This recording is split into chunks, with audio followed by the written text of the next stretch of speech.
edición de Nerdearla. Soy Pablo Casas, CEO y fundador de Advice, donde hacemos un montón de cosas con inteligencia artificial. Voy a estar acompañándolos en el día de hoy y el día viernes a través de lo que son los tracks de data. Sin duda tenemos muchísimas charlas de todas las verticales de este mundo de los datos en inteligencia artificial, como son Data Analyst, Data Engineer, Data Science y mucha orientación a la industria, además. Pero no estoy solo en la mesa, estoy acá con Edu y con Esbeth, que ya son senior conduciendo. Hola, ¿cómo están? ¿Cómo estás, Pablo? ¿Qué tal? Buenos días, ¿cómo estás? Buenos días para todos, ¿cómo andan? Así que, bueno, me acaban de confirmar que ya son 40.000 registrados en Nerdearla, récord absoluto. Es increíble, esperamos llegar a ¿cuánto, Edu? No sé, ya de acá el cielo es el techo, podríamos decir, ¿no? Tenemos la apuesta de que a los 50.000 Edu hace un baile en TikTok, así que... Sí, a los 50.000 registrados Edu hace un baile en TikTok la producción, y uno puede elegir el vestuario, incluso. Ah, esa me gusta, eso me gusta más, me gusta como cada vez bueno, le vamos agregando cosas. Sí. Así que para ir eligiendo el vestuario de Edu, hashtag Nerdearla en todas las redes sociales, en TikTok, en Instagram, en un montón de redes más. ICQ, ¿cuál otra me estoy olvidando? Yo ya dije ayer MySpace. Fotolog. MySpace, Fotolog. Fotolog. Fotolog. Los foros, los viejos foros. Sí, Yahoo, respuestas.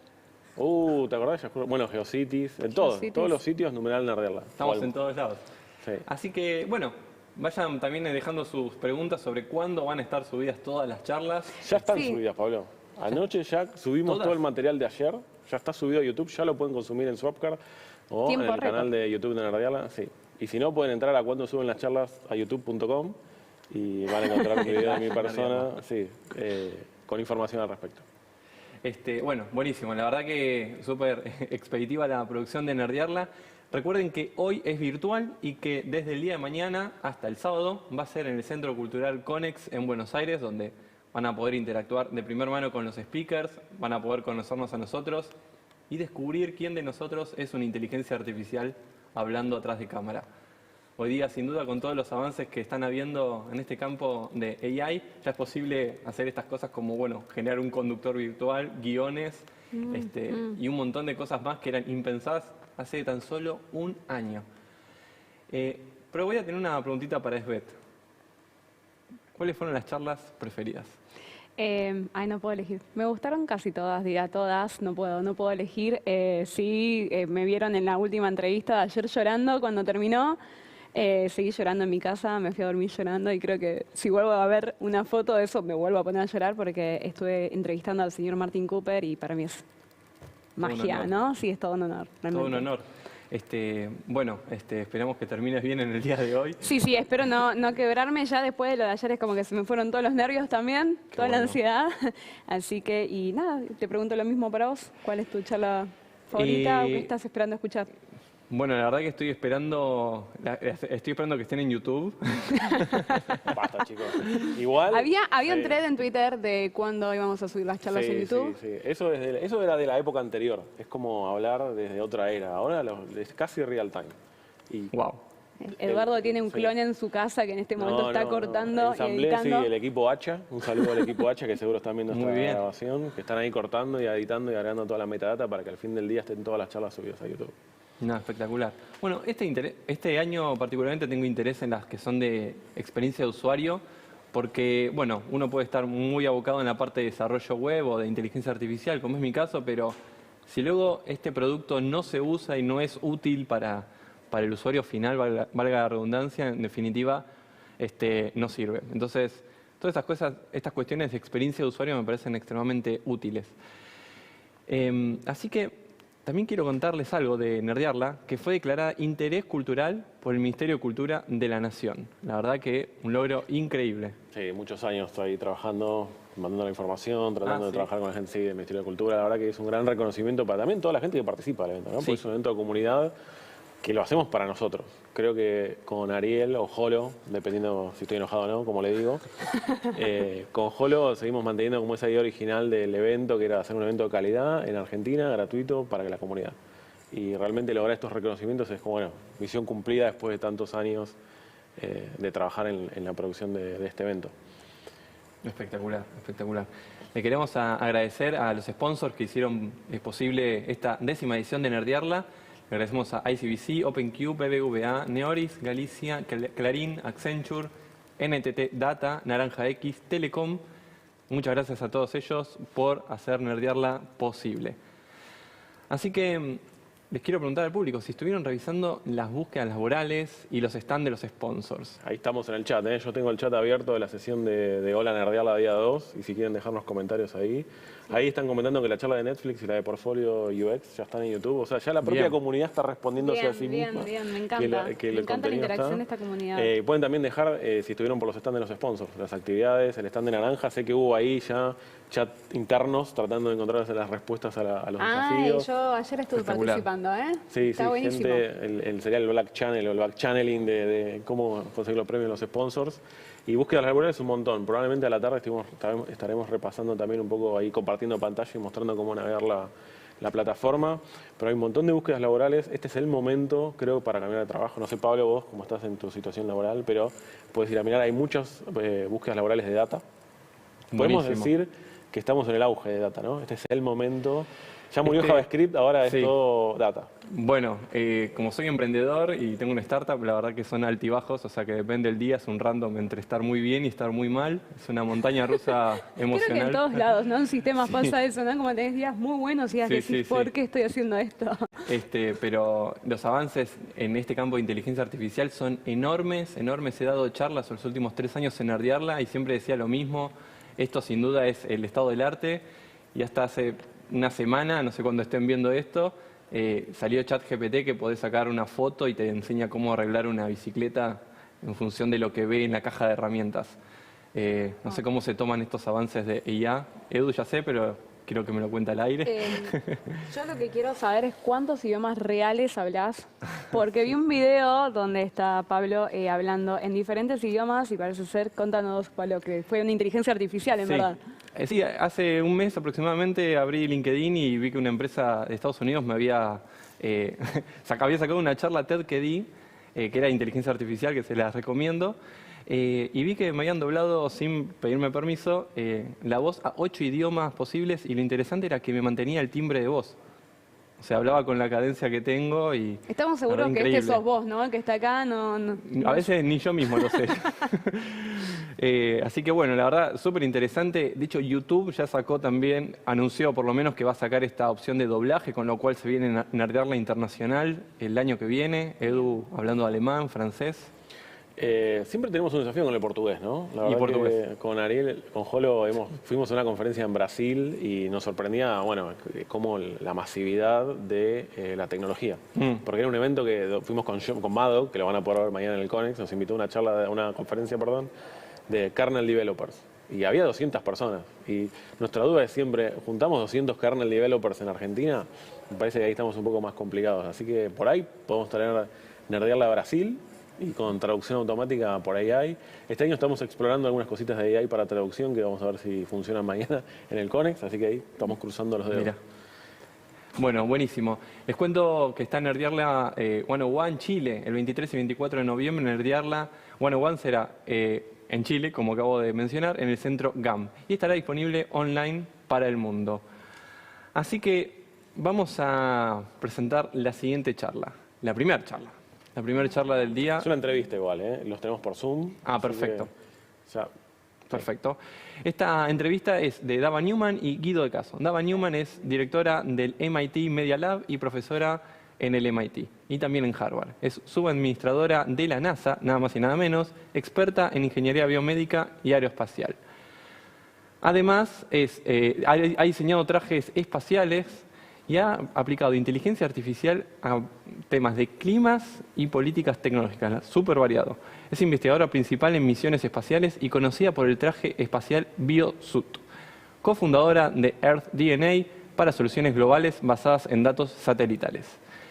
Por el contrario, tenemos a Guido de Caso, que Guido es doctor en computación por la Universidad de Buenos Aires y se desempeña como periodista y divulgador en materia de exploración espacial en prensa, escrita, radio y redes sociales. Es, la verdad, un lujo esta entrevista que estamos por tener, así que los invito a arrancar este track nerd de data en el día de hoy. Hi, Dave. Welcome to Nerdearla. It's such a pleasure and honor to have you, today with us. Thank you for your time. Hola, buenos dias todos. I'm so glad to be here. Thank you. Welcome to everyone. Of course. Are you joining us from MIT Media Lab, if I'm correct, right? Can you tell us a little bit about the MIT Media Lab? Absolutely. So, for those who don't know, I'm the Apollo Program Professor at MIT, the Massachusetts Institute of Technology, here in Cambridge, Massachusetts, Boston area. And at the Media Lab, it's a pretty special, magical environment. We are a small cosmos of the entire university. We have artists, designers, engineers, geneticists all working together, and we're the futurists. So it's great to be with you. We're imagining that world that we want to live in the future, and we invent transformative technologies, provide experiences through art and performance. And why? To help people reimagine and redesign their lives, because we see a hopeful, beautiful world that is just, better for all. It has to be by and with and for everyone. That's great. Yeah, I mean, I think that's a very ambitious goal. And speaking of ambitious goal, I mean, this week we had a pretty ambitious and successful mission come to an end from NASA. Can you tell us a little bit about that as well? Yeah, I would love to. It's the end of the beginning, as we say. So let me just I can't help myself. Let me show you an image if I can. Is that let me just show you here. That's maybe you're seeing my screen now. Yes, I am. I don't know if the transmission's getting it, but okay. Yeah, hopefully we can put it up very soon. So OSIRIS-REx, everyone in the audience needs to know about NASA's current mission. It's been 7 years. When I was at NASA as NASA Deputy Administrator in the Obama administration, we launched a fantastic scientific mission. 7 years later, it just returned to Earth. We went to the asteroid Bennu, and we sampled it. We scooped up some of the asteroid, and then it had a very long journey, multiple years to get home, and it landed in the Utah desert on Sunday. It was just shipped to our Johnson Space Center, our NASA Johnson Space Center, and now we're going to analyze what this asteroid is made of. Why is that so important? It tells us where we come from. It's a pristine sample, the first for NASA to do a return asteroid sample return mission back to Earth, and we study the chemistry. People have probably heard about the James Webb Space Telescope Webb imaging the universe, looking for our origins 14 billion years ago. James Webb images are now 13.4 billion years ago we know about. So we're studying the entire solar system. We're studying asteroids. Why all this space and solar system exploration? Because it tells us about us. It tells us about the origins of our entire being, all of our planets, all living beings, all biodiversity throughout the entire solar system. So very excited to get this sample back at NASA Johnson Space Center for Bennu. So shout out to the entire NASA team, the entire science team at MIT here at my university. We did the educational aspect for this mission. The mission is called OSIRIS-REx, and our curriculum is called REXUS. So it's available for kids anywhere around the world. You can jump on the MIT website and get some curriculum from our wonderful OSIRIS-REx mission. That's great. I mean, and can you tell us a little bit about what were some of the main obstacles and challenges that you have to solve in order to, land or grab a piece of an asteroid and come back? Oh boy, that would take our whole time. It's tough. First, it has to launch, and the launch has to go correctly. But designing, you see the spacecraft here on the screen, designing and building the spacecraft, as small as it can, because it's very expensive to launch these into space. Then we have to do the whole navigation. If there's any golfers out there, this is more than like hitting the hole in one, which I've never done. I'm a golfer, but I've never hit a hole in one because we have to send this probe out to Bennu. We have to hit it. We have to land. All the robotics have to work. All the automation has to work to scoop up the sample, package it, make sure it's pristine. And then that's half the mission. You have to return home. So now it's home safely on Earth. And now we get to really analyze the science. That's great. Bennu was also in news lately with a lot of talk about, it's a potential trajectory with a, you know, I know there's a lot of like sensationalist media talking about like asteroids coming down to haunt us, but like Bennu is one of those. I mean, is this mission also possible that can we get more data about Bennu and its trajectory in the future?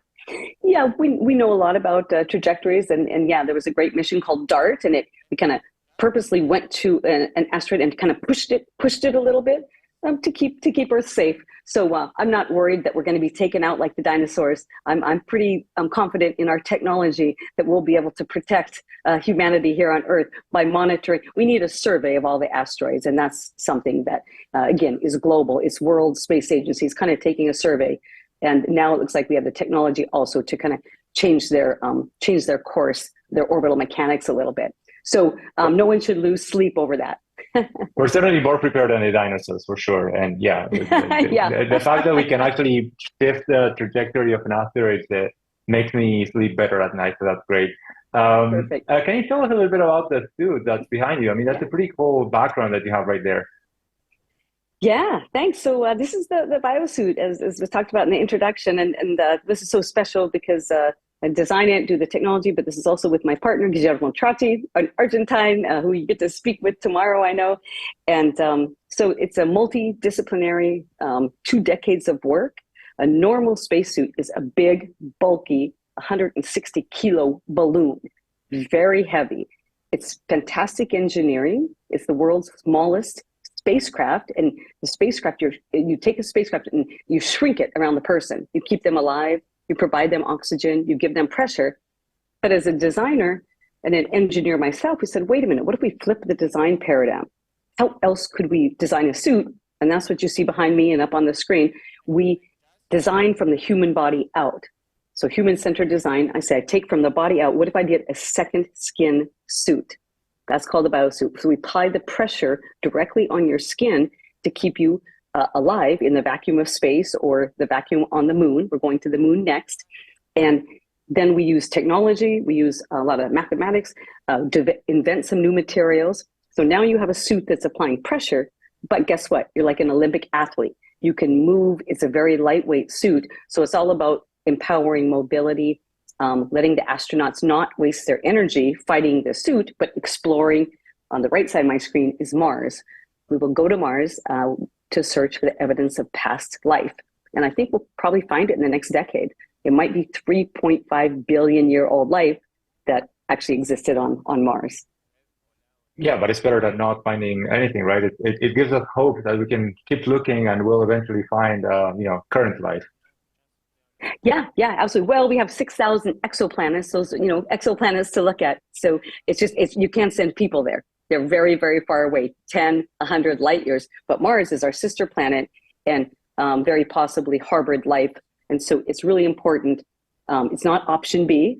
I'm not going to send humanity to Mars to live as an escape from Earth. We need to take care of this planet. So that's why I spend so much time on all the space work has got to have really important implications for life here on Earth. And most importantly, living in balance with spaceship Earth. Taking care of our home planet is the #1 goal. Yeah, no, for sure. And this suit here that you were saying is designed like from the inside out. Definitely, I see the importance. I mean, as space missions go into like more of living in space and not just venturing for a few weeks and going back, like people living for years at a time. How do you envision this suit being, kind of manufactured in space? Is that even possible, or repaired in space? Yeah, I think so. So hopefully you can see this. I have our latest sleeve. This is just the arm sleeve, a very advanced sleeve. I'll try to show it to you here. I can put it on. And so it's 3D, and this is on the web, and I'll give you some references if people want to read our papers on this, but it's 3D knitted. It came out of a 3D knitting machine. First time any space, suits or materials have been made like this. So if I put this on, I could zip it up and have this sleeve on me. But see, see how it conforms right to my arm. Yep. So I could zip it up. The other important thing, if you can kind of see inside, is kind of black. These materials, we've invented some brand new materials. It's carbon doped polyethylene. And so why? Well, and we put it into threads. So all that, because we worry about mobility, keeping pressure on you. It's a pressure garment. We call it mechanical counter pressure, a pressure garment. The new materials that I just showed you, that helps with thermal control. Space is really cold. The moon is really, really cold, plus or minus 200 degrees Celsius. And we got to, protect our astronauts from the thermal. And most importantly, the radiation environment. When we go beyond low Earth orbit, when we go beyond space station, when we go back to the moon and we go to Mars, now we're in an environment, a radiation environment that we've never had humans in except during Apollo. And those were shorter missions. Yep. So we're working with material development for the spacecraft, for the electronics, and me for the suit. How can we put some radiation protection, not make it more heavy, not make it a more massive suit, still has to be a lightweight suit, very flexible. But if I can put some radiation protection in there in these pretty new materials, then I think we're well on our way to fabricating skin-tight suits for the future of exploration in the decades to come. Awesome. And, speaking of the future of exploration, I mean, I particularly am of the opinion that there's a new kind of golden age of space exploration that's sort of sparking these days. What excites you the most about what's coming? There's a lot going on. So in the next decade, what excites you the most? Oh, in the next decade, just in the next year, from the Media Lab back to the Media Lab and kind of what we're doing, we're sending a mission to the moon. Now, it's not with people, but there's commercial missions, and we're part of that as academia. And we're going to send some mini rovers, some mini, we call them, roving ants, astro ants, and a camera, a very important camera that we're sending to the south pole of the moon on a rover. The reason we need to send the camera is to get stereo images, to get depth images of the south pole of the moon. We need that. We don't have those type of images now. So we need those because that will prepare for a human mission.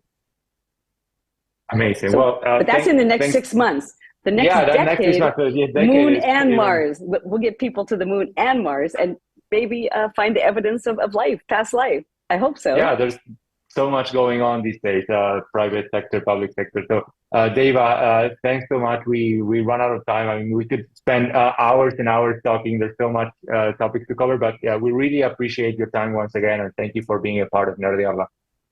Thank you for the interest. Thank you for the interest. Have a great session. Wonderful to be with everyone. Thank you so much. Have a great day. Bye-bye.